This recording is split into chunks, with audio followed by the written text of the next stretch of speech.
Assalamualaikum warahmatullahi wabarakatuh. Ketemu lagi dengan saya Surati dalam pelajaran sosiologi kelas 12. Pada kali ini kita akan mempelajari gejala-gejala globalisasi. Kemarin kita sudah mempelajari terkait dengan faktor-faktor pendorong atau penyebab serta faktor-faktor yang mempengaruhi dinamika globalisasi.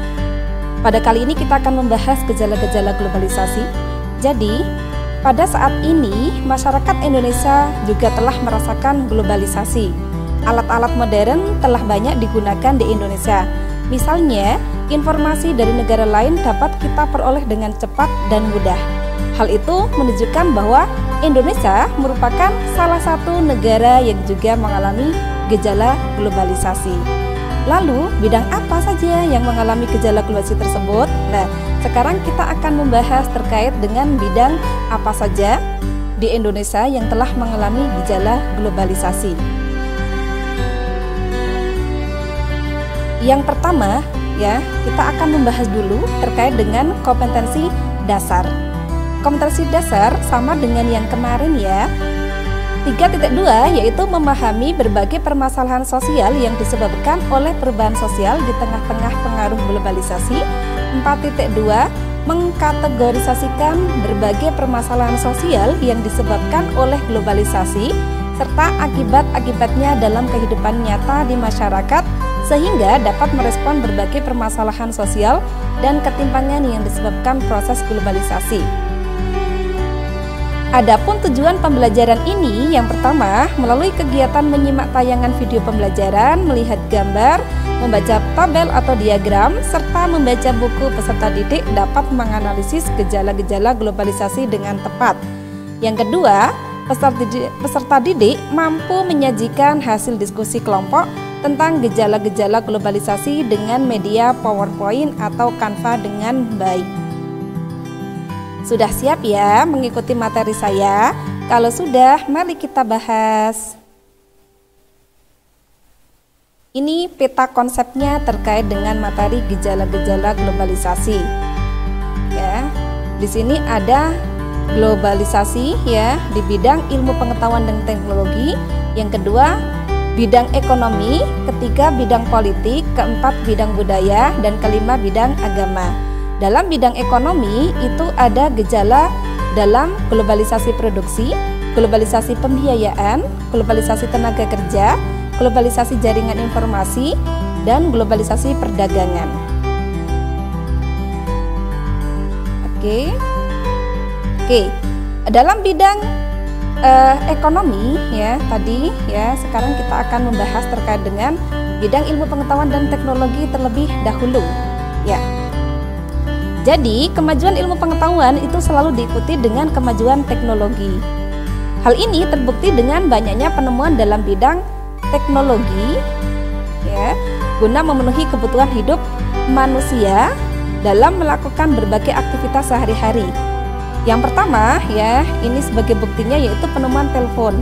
Nah, penemuan telepon ini dalam rangka untuk memudahkan kita untuk berkomunikasi dengan orang lain ya. Bahkan sekarang kita bisa berkomunikasi dengan orang di luar negeri ya. Jadi tidak menjadi halangan ya, meskipun secara geografis jauh tapi kita tetap bisa berkomunikasi dengan media telepon. Bahkan sekarang sudah lebih canggih lagi ya. Ada vid call ya. Kemudian bahkan kita bisa memakai juga faksimil ya, telepon genggam, internet ya. Bisa kemudian melalui meeting ya, ada Google Meet, ada Zoom dan sebagainya ya.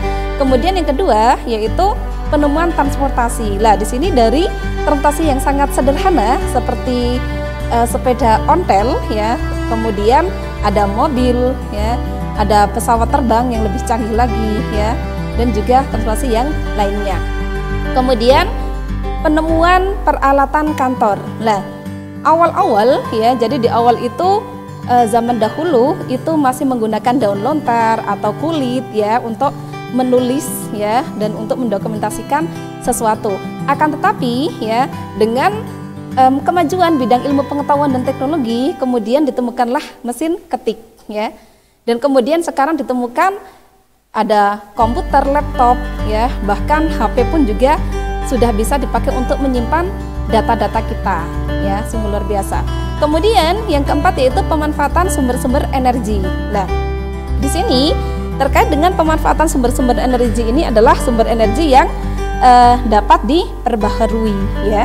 Jadi sebagai contoh yaitu energi surya, energi angin, energi air, nuklir dan biogas, ya. Kemudian, ya, kita lanjut dalam bidang ilmu pengetahuan dan teknologi juga masih ada yaitu penemuan alat-alat pertanian modern. Lah, ya, kalian bisa lihat di gambar sungguh luar biasa.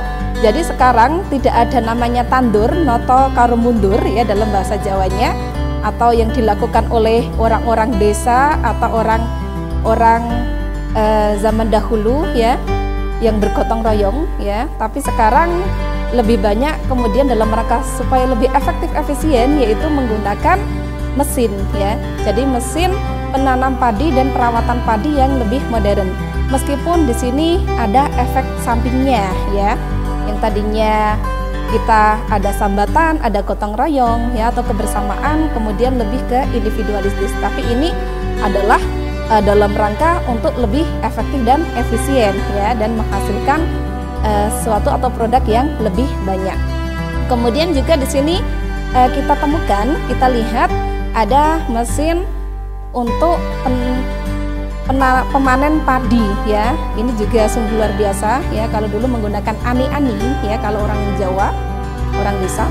Tapi ini sekarang udah ada alat, ya, jadi langsung bisa banyak, ya. Ini juga merupakan gejala dalam bidang ilmu pengetahuan dan teknologi. Kemudian ada lagi yaitu penemuan alat-alat kesehatan modern. Lah, terkait dengan penemuan alat-alat kesehatan modern ini lebih ke dalam bidang radiologi, ya, dalam rangka untuk pembaruan-pembaruannya, ya, dalam alat kesehatan ini lebih banyak ke bidang itu, ya. Jadi kalau ini namanya MSCT, ya, yang lebih canggih dari CT scan. Nah, sungguh luar biasa. Nah, ini sehingga memudahkan dalam rangka untuk mendiagnosa suatu penyakit, ya. Jadi sekarang lebih canggih. Kemudian, ya, selanjutnya yaitu gejala di bidang ekonomi. Oke, dalam bidang ekonomi yaitu ada globalisasi produksi. Jadi globalisasi produksi ini ditandai dengan berdirinya perusahaan yang melakukan produksi di berbagai negara. Tujuannya adalah untuk menekan harga produksi. Dunia dalam hal ini menjadi lokasi manufaktur global. Yang kedua, yaitu globalisasi pembiayaan. Perusahaan multinasional itu lebih mudah memperoleh pinjaman atau melakukan investasi di negara-negara di dunia, ya. Kemudian yang ketiga yaitu globalisasi tenaga kerja. Kehadiran tenaga kerja asing itu merupakan gejala terjadinya globalisasi tenaga kerja. Atau negara Indonesia, ya, yang kemudian banyak, ya, menjadi TKI tenaga kerja Indonesia di luar negeri itu juga merupakan gejala dari globalisasi tenaga kerja. Nah, dalam hal ini biasanya perusahaan multinasional itu akan memanfaatkan tenaga kerja sesuai dengan kebutuhan.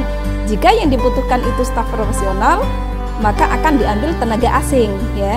Adapun untuk tenaga kasar itu biasanya diambil dari negara berkembang.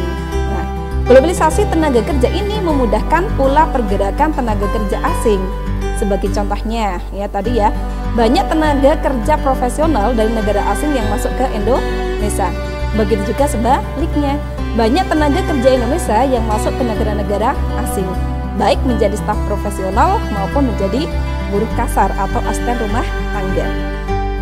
Kemudian yang keempat yaitu globalisasi jaringan informasi. Adanya globalisasi membuat jaringan informasi masyarakat lebih mudah dan cepat mendapatkan informasi dari negara-negara di dunia. Hal ini dimanfaatkan oleh perusahaan multinasional untuk memasarkan produknya.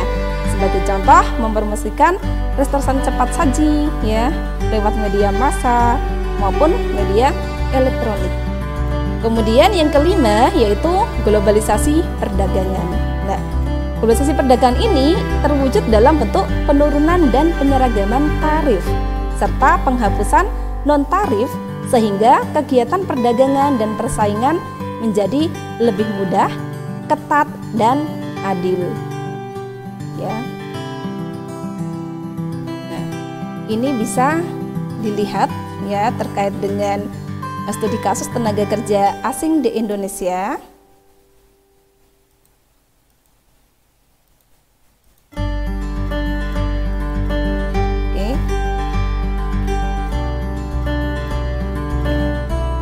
Kemudian di sini ya, jadi memang salah satu tujuan dari globalisasi di bidang ekonomi yang dilakukan oleh berbagai negara dunia itu, khususnya Indonesia, adalah dalam rangka untuk meningkatkan kesejahteraan masyarakatnya. Oleh karena itu, perlu dikembangkan sistem ekonomi kerakyatan yang bertumpu pada mekanisme pasar yang berkeadilan dengan prinsip persaingan sehat. Dengan demikian, terjamin kesempatan yang sama dalam berusaha dan bekerja. Nah, ini ada upaya Indonesia dalam ekonomi kerakyatan, yaitu yang pertama, yaitu mengembangkan persaingan yang sehat dan adil serta menghilangkan sistem monopoli. Kemudian selanjutnya yaitu memberdayakan pengusaha kecil, menengah dan koperasi agar lebih efisien dalam berusaha dengan suasana yang kondusif, aman dan mendukung. Sebagai contoh yaitu pemberian kredit usaha kecil. Kemudian selanjutnya yaitu mengembangkan hubungan kemitraan yang saling mendukung dan menguntungkan antara koperasi, swasta dan BUMN, serta antara pengusaha besar, menengah dan kecil dalam rangka memperkuat struktur perekonomian nasional. Gejala globalisasi selanjutnya yaitu di bidang politik. Ya. Keberhasilan pembangunan di bidang politik semakin memantapkan tatanan kehidupan politik dan kenegaraan yang berdasarkan demokrasi Pancasila, memantapkan perkembangan organisasi sosial politik dan kemasyarakatan, serta mendorong peningkatan kesadaran berpolitik rakyat.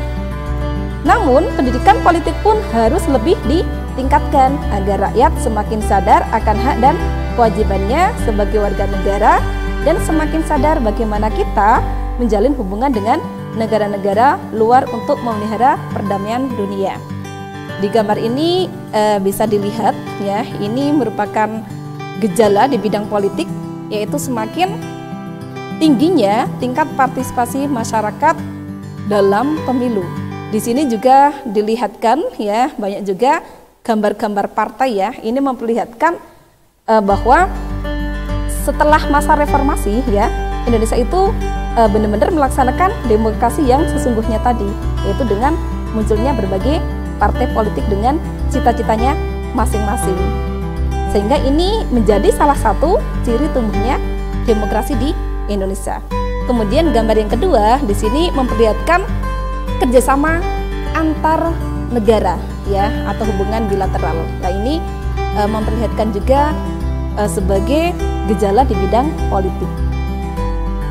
Dengan teknologi informasi lewat berbagai media komunikasi, kita dapat belajar dan mengambil hal-hal yang baik dari negara-negara asing. Ini dalam rangka untuk menyempurnakan demokrasi yang sedang kita bangun. Oke, untuk selanjutnya yaitu globalisasi di bidang budaya. Oke, ini tulisannya nggak muncul ya. Oke, jadi globalisasi budaya ini telah meningkatkan kontak lintas budaya. Nah, peningkatan interaksi kultural melalui perkembangan media massa, terutama televisi, film, musik, dan transmisi berita internasional. Saat ini kita dapat merasakan ya hasil gagasan dan pengalaman baru mengenai hal-hal yang melintasi keberagaman budaya. Misalnya apa? Yaitu misalnya di bidang fashion ya, literatur, dan makanan. Nah, perkembangan teknologi ini di bidang informasi dan komunikasi dapat mengubah pola pikir masyarakat menjadi lebih modern dan dinamis. Ya. Perkembangan ini dapat menambah cakrawala baru, kreativitas, dan keterbukaan dalam menerima unsur-unsur baru dari luar. Sebagai contohnya apa? Yaitu di bidang musik. Ya. Lagu-lagu asing dengan mudahnya masuk dan diterima oleh masyarakat Indonesia. Berbagai model busana pun memanjiri pasar Indonesia. Hal ini menunjukkan arus globalisasi sedang menerpa masyarakat Indonesia. Globalisasi budaya ini tidak hanya melalui interaksi media massa, tapi juga melalui perkembangan mode pakaian, makanan, musik ya, tapi juga melalui kunjungan turis-turis asing ya. Jadi kunjungan turis-turis asing yang masuk ke suatu negara ini akan terjadi pertukaran kebudayaan antar negara. Bahkan bisa terjadi migrasi penduduk ke suatu negara serta menjadi ajang-ajang perlombaan berskala internasional. Nah, semakin sering ya kontak dengan budaya lain, maka secara tidak langsung nilai-nilai budaya negara lain itu akan semakin tersebar dan akhirnya terjadi yang namanya difusi kebudayaan. Nah, dalam menghadapi globalisasi budaya ini, tentunya masyarakat Indonesia harus memiliki ketahanan budaya yang kuat. Hal ini agar masyarakat tetap berada dalam norma-norma sesuai adat ketimuran dan tidak terlena dalam arus westernisasi, sehingga jati diri bangsa Indonesia tetap ada dalam masyarakat Indonesia. Nah, bisa dilihat di sini ya, angklung lah sungguh luar biasa ini. Situasi berubah drastis pada puncak acara penampilan angklung interaktif oleh Saung Mang Ujo. Nah, ini ya luar biasa ini. Kemudian bisa dilihat juga ini ada burger ya, gambar burger ya. Ini juga merupakan bentuk gejala globalisasi ya dalam bidang budaya.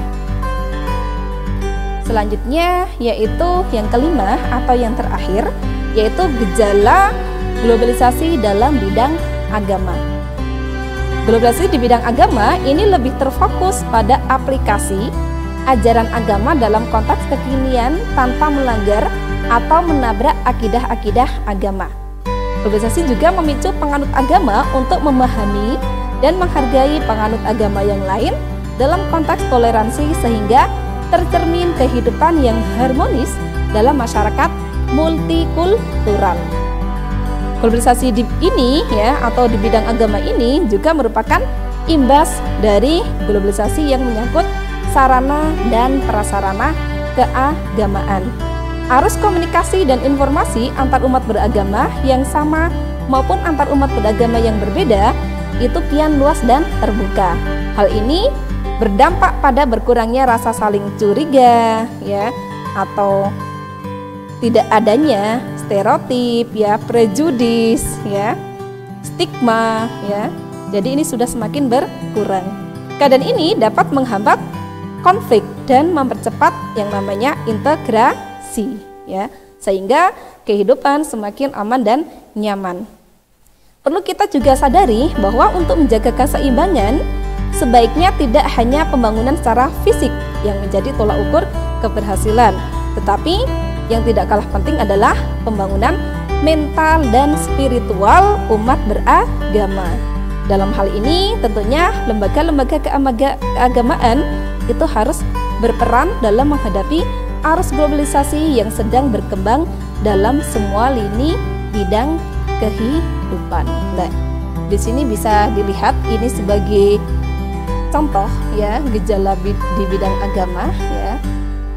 Itu bisa belajar atau tutorial belajar surat Al-Fatihah Syekh Abdul Rahman Al-Sudais ya. Ini Imam Masjidil Haram ya. Jadi bisa melalui YouTube ya, dan ini live ya, sungguh luar biasa. Ini merupakan bentuk gejala di bidang agama. Oke ya. Sampai sini dulu terkait dengan materi kita yang ketiga dalam globalisasi. Tapi sebelumnya saya sampaikan di sini ada kandungan surat Al-Hujurat ayat 13 kaitannya dengan globalisasi, yaitu jika umat Islam menjadi umat yang kuat, ia akan memberikan arahan dan warna terhadap setiap perubahan dalam era globalisasi. Ia akan mampu pula melakukan seleksi terhadap berbagai fenomena. Untuk menghadapi globalisasi diperlukan kekuatan-kekuatan atau daya saing, antara lain daya saing kualitas, daya saing harga, daya saing marketing, daya saing networking yang dilandasi oleh ketakwaan. Oke, sampai sini dulu. Jazakumullah khairan. Keep healthy. Wassalamualaikum warahmatullahi wabarakatuh.